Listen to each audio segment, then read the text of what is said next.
Guys, welcome to my channel. This is Saymords. Ayun guys, dahil may nakita, namalingki ako kanina. So ayan, sa ibo ko naliga ako. Nakita ko ito. So 6 na piraso siya is 29. So 30 na siya, 30, 6 na piraso.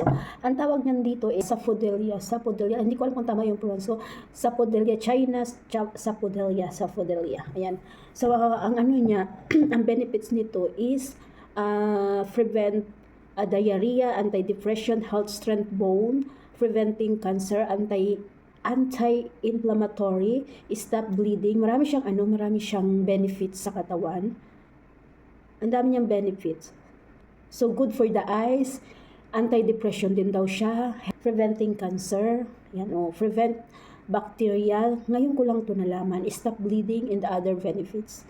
So tikman natin kung ano ba to, kung masarap ba to siya. Pero parang pareha siya ng alam niyo yung Chico, parang mag-anak sila kasi yung sinearch ko yung Saphodelia is ang lumabas is Chico. So ang common is Chico. So tikman natin kung masarap siya. Ngayon ko lang to naano lang ako kanina kasi parang yan Tagalin natin to. Hindi ko alam kung paano to siya kainin or ano ba, kasama ba ang balat. So balatan na lang natin. Ayan. So balatan natin. Tikman natin kung masarap talaga siya. Parang iba yung amoy niya. Yes, na-amaze ba ako sa mga prutas. Yung iba hindi ko pa natikman, hindi ko alam kung ano.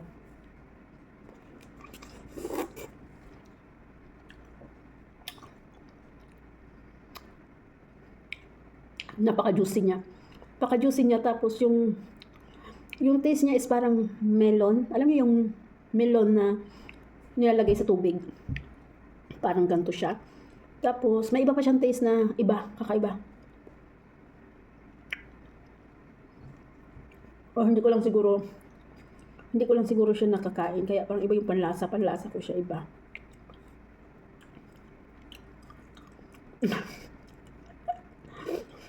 Parang iba. Malambot, as in malambot siya na malambot. Malambot yung texture niya.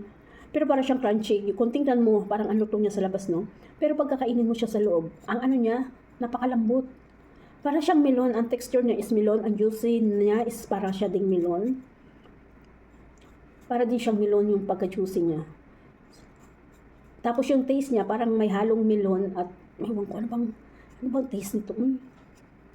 Hindi ko maintindihan yung taste niya.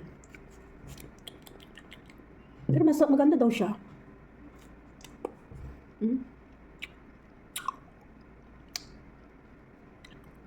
Hindi ko talaga mahuli. Hindi naman siya matamis. Hindi siya matamis na matamis. Mild lang yung matamis niya.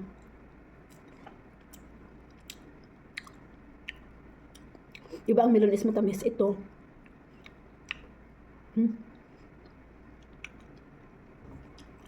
Hindi siya maintindihan kung anong lasa niya.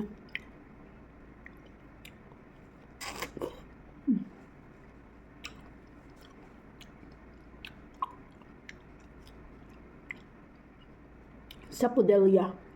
From China, ito from China. Meron pa pala dito.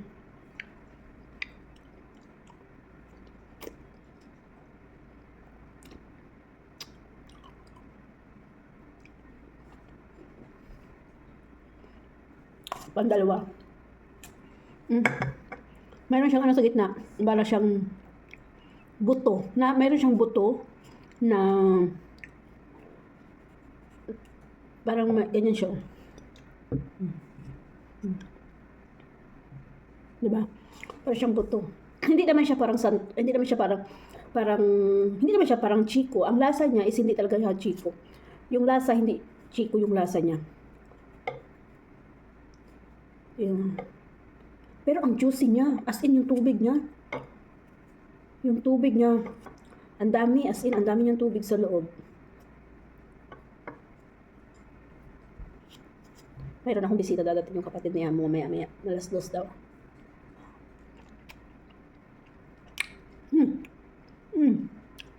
Ito matamis. May pagkamatamis daw. Siguro overripe itong isa.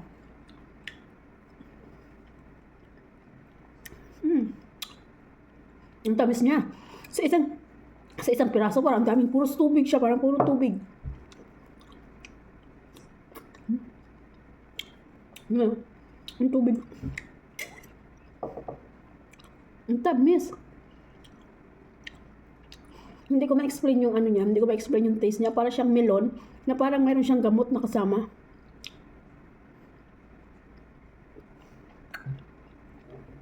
Ito ang matamis. As in, ang daming tubig. Pag hinog na hinog pala siya, matamis siya.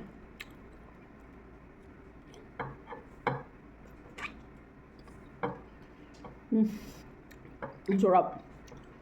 Ngayon ko lang siya na na-enjoy yung taste niya. Kasi yung kanina, hindi siguro luto masyado. Or, hindi pa siya malambot. Hindi pa siya sobrang hinog. Pero hindi ko sila, parang wala siyang lasa. Parang yung lasa niya half lang. Half matamis, half hindi. Ang sarap. Ang tamis.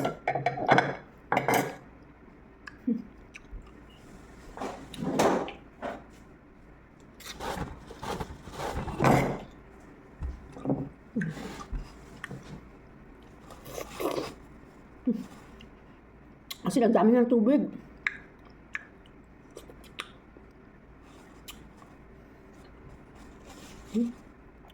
Ito ba yellow ah? Tignan natin. Maliit yung, tinanggal ko yung buto niya. Oh, nakaka-enjoy nga. Anti-depression. Masarap siya eh. As in, ang dami niyang tubig. Ang dami niyang tubig sa yung prutas. Yung prutas, ito siguro sa lahat na nakain kong prutas, ito ang pinakamarami. Di ba watermelon is marami din tubig? Sobra pa siya sa watermelon. Pagkakainin mo, talagang maano mo yung tubig na kakainin mo siya, nagtutulot talaga yung kamay mo.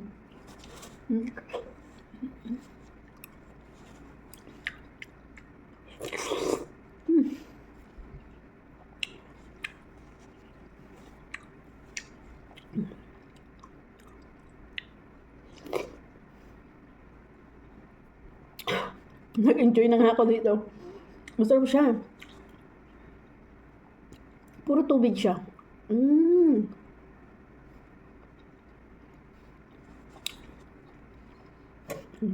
Lahat ko na to.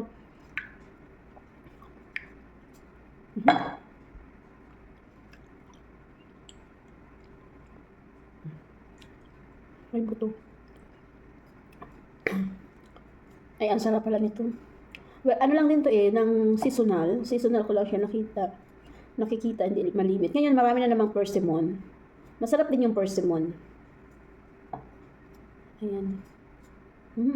Ganito pala to. Pero dapat pala to pwede dito sa mga may... Para siyang, kung babalitan mo, para siyang plum. Pero hindi din pala. Iba din siya. Kasi ang mga plum may buto sa gitna. Ito wala. Ang chico may buto din sa gitna. Pero ito wala siya. Yung mga buto niya maliliit, parang kamatis. Para siyang kamatis.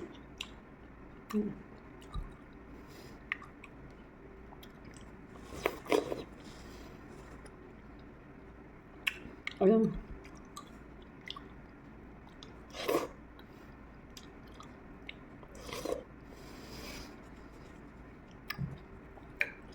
Ito, may yellow. Ito din. Tingnan natin to. Mas marami itong purple dito sa gilid. Marami siyang purple, diba? Tingnan natin. Ay! Sira. Nagsira siya, oh. Yung pinakabuto.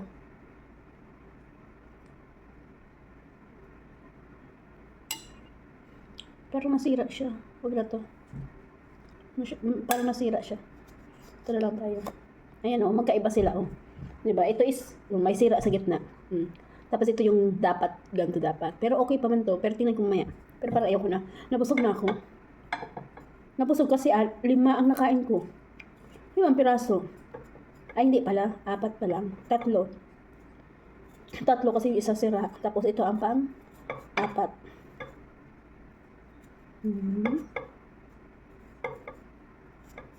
Ito pala to. Kasi minsan, alam mo yun, yung hindi mo pala kain na prutas, tapos gusto mong tikman. Pero minsan, Sa mahal niya, hindi ko mabili. Ito naman kanina, nagpabili si amo ng mga prutas. Sinami ako na yung sa akin na prutas. Ayan. Ayan.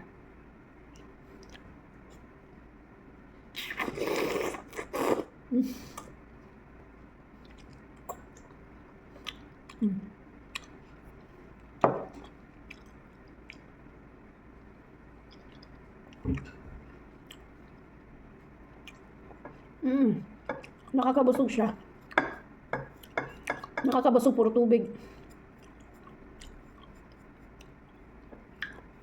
Sarap. As in, para talaga siyang melon. Yung melon sa atin na nilalagyan ng gatas, yung nilalagay sa tubig, haluan ng gatas. Yun, pampalamig, parang ganun. Yung melon, ganun na ganun ang taste niya, ang texture niya. As in, ganun na ganun din siya.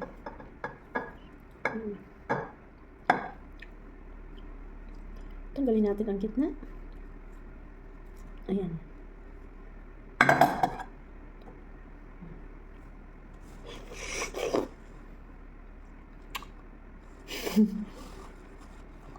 Sarap. Mabubusog ka dito pag ito lang pala kainin mo. As in, mabubusog ka dito pag kainin mo lang ganito. Nakakabusog siya kasi puros tubig. Ang lakas ng ulan nito sa amin.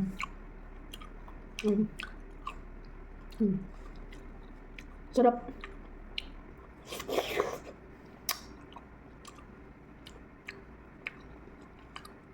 Nandito pala yung cam, tapos nandun ako nakatingin. Yan. Busog na ako. Hindi ako nagkain pa rin ng rice. No rice pa rin ako. Mag 2 months, mag 3 months na walang rice. So yun guys, I'm wrong pala. Hindi pala siya sapodella. Sapodella ang correct. Ang correct ano niya pronounce is sapodella. Sapodella. As in L-U, sapodella, L-U-H. So, hindi siya sapodella, ginseng fruits pala to siya. Ginseng fruits, ayun. So, nakita ko kanina, nag-search ako, ginseng fruits pala siya. So, hindi siya sapodella. Kasi ang sapodella pala is, chico. Chico siya, chico pala yung sapodella. Tapos ito is ginseng fruits. So, kakainin mo siya with kahit nandun yung balat, yung buto, yun pala yun. Kaya pala ganito yung taste niya, para siyang may gamot kasi ginseng pala siya. Kaya dami pala niyang benefits kasi is ginseng pala siya. So now I know. Ginseng fruits. Ito pala is sa China na ano siya, nabubuhay siya sa mga warm weather, climate ganun. Yung weather niya is warm. Yan. Ito ay ginseng. It's not sapodella. Kunain ko yung to make it clear. So mali yung pagkaano kanina. Kasi doon sa packaging is sapodella ang nakalagay. So search ko. Hindi ko siya makita. Kaya pala yun, ang lumalabas is chico kasi chico is sapodella. Ngayon ito pala ay ginseng fruits. Ito yung sila kanina. So ginseng fruits pala siya. Kaya pala ganito yung texture niya at saka marami siyang benefits. Ganun pala yun. Ano pala siya? Ginseng. Diba sa China nagmula ang ginseng. Yan. And thank you for watching. I just make it clear. Thank you. Bye-bye.